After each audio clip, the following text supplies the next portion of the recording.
Thanks for checking out the Brad and John Show podcast. This segment of the show is brought to you by John Combest's book, Stalking, Harassment, Internet Trolling, A Guide to Recovering and Rebuilding After Online Attacks. It's a great reference if you've ever been the unfortunate target of a social media attack. It's available on Amazon. Just search John Combest. That's C-O-M-B-E-S-T, John Combest, and the book will show up in your search results. Now it's time for another segment of the Brad and John Show. Can you handle it? It is bjshow.co. I got it right that time, didn't I, John?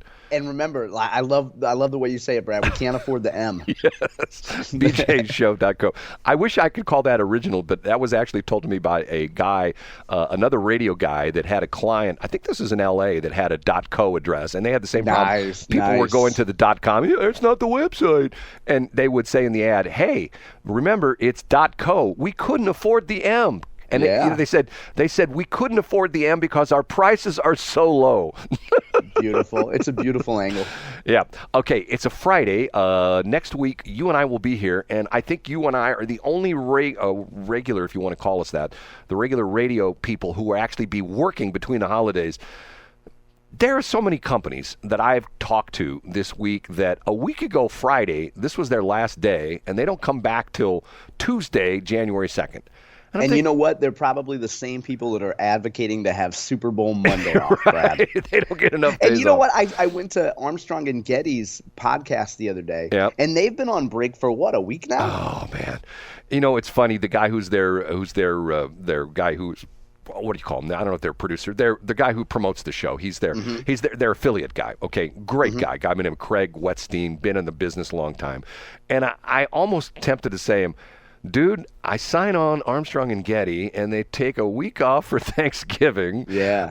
Matter of fact, one of the two left last Friday. He's in Austria. And the other guy, and here's the problem.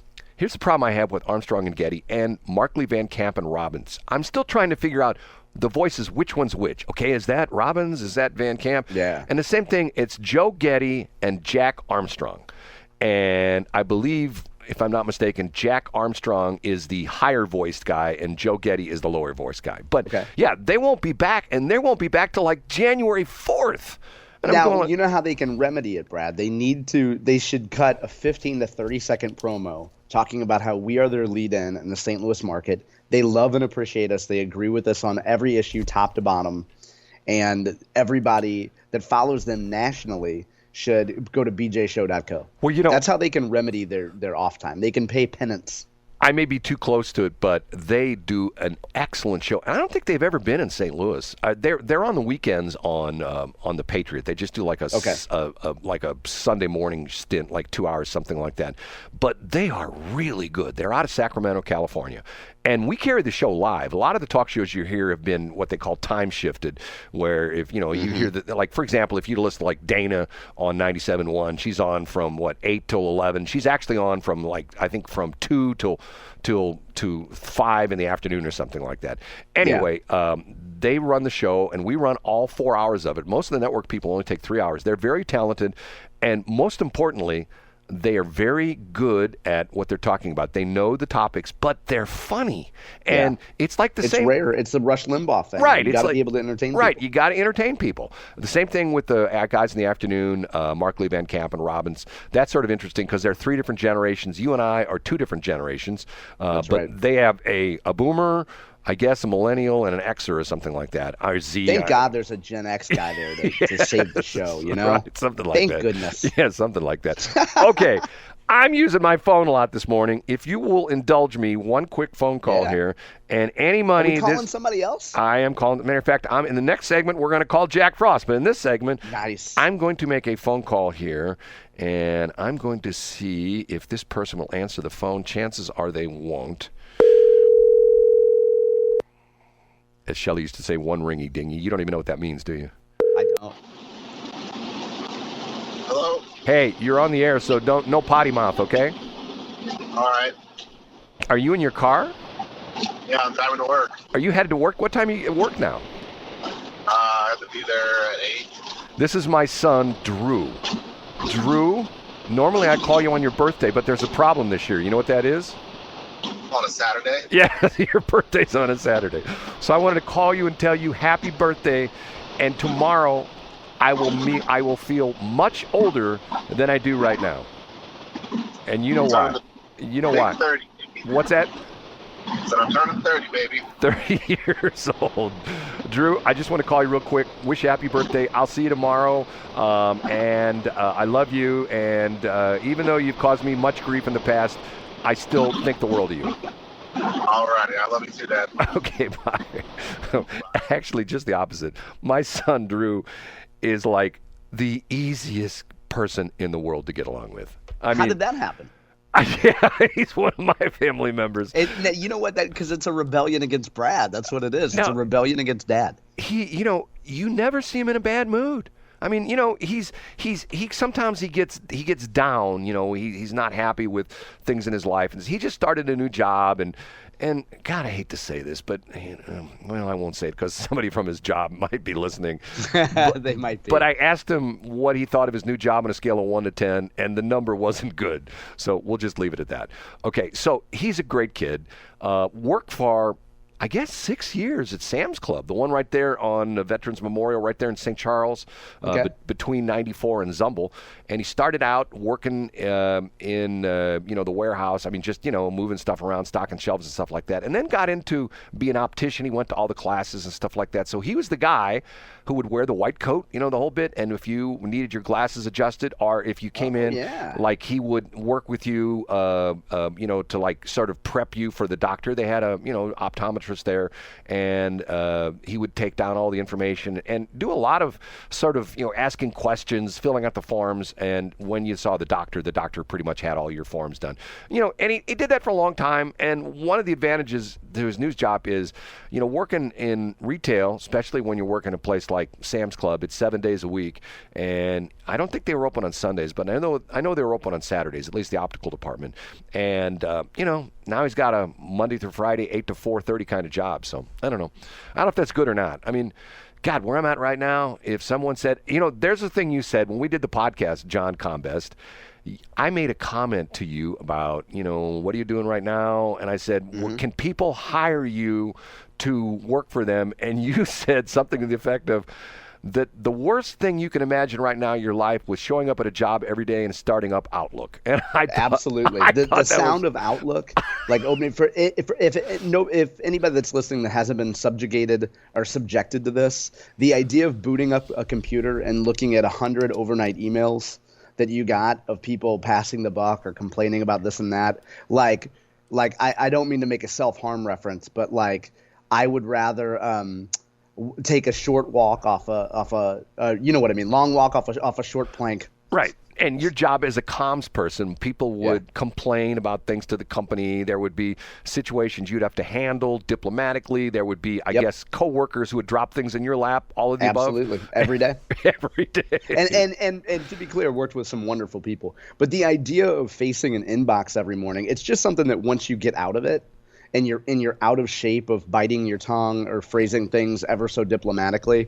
And I thought about that the other day. The idea, if you dropped me back in that same environment, I'd last about a day, Brad, because I would tell people what they could do to themselves. Well, see, the one thing about it is there's a plus and there's a minus. I've been self-employed since 1984, and it's sort of funny because people always talk about the fact, oh, man, it'd be great to own your own company and be self-employed and not have a boss to deal with. And I tell them, I say, you don't understand, because I used to have one boss. Now I have probably 30 bosses. My boss, especially with what you do, Brad. Right, You're exactly right. My boss, my ultimate boss with the radio stations is the FCC. If I do things wrong, I get in trouble with them. If I do things wrong with my building, the local municipal dude will show up and write me up. Yep. You know what I mean? So, if I don't do things right with my banker, he's calling me on the carpet. They're all my boss.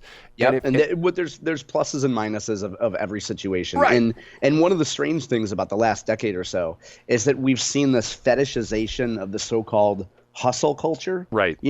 The bros that say, dude, just work 4 hours a week and start a drop shipping company and all these other things.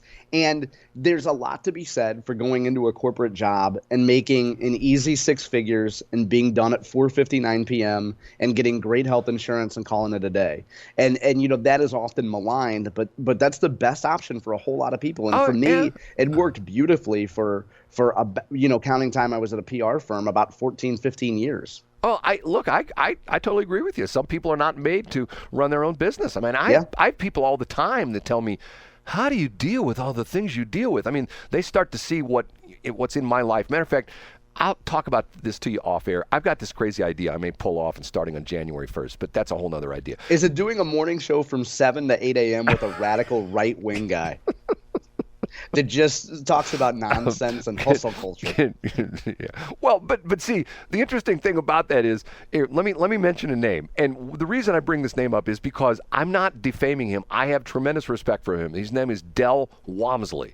You're a big fan of him. And I don't know if all the listeners know, but you should give an overview of Del. I am a big fan of his. He's an interesting guy. He is a multi-millionaire, okay?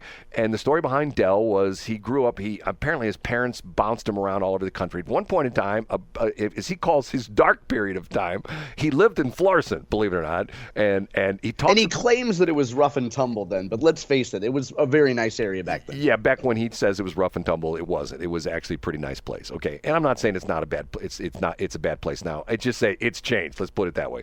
Okay, so he. And what's fascinating to me is he has all the earmarks of a person that I love their backstory. Talks about the fact that his parents were not very nice to him. And matter of fact, he talks about the fact that he was an ugly kid. And he has a couple jokes. He talks about how his mom used to hang a pork chop around his neck so dogs would be friendly with him because people wouldn't be friendly with him. So he goes off and he goes to college. I don't think he graduated. So he decides, and in his early years, like in his middle school years, junior high years, he decides he's going to turn his life around. And he's a big, fat, overweight kid. And he talks about this. I was a fat and overweight kid.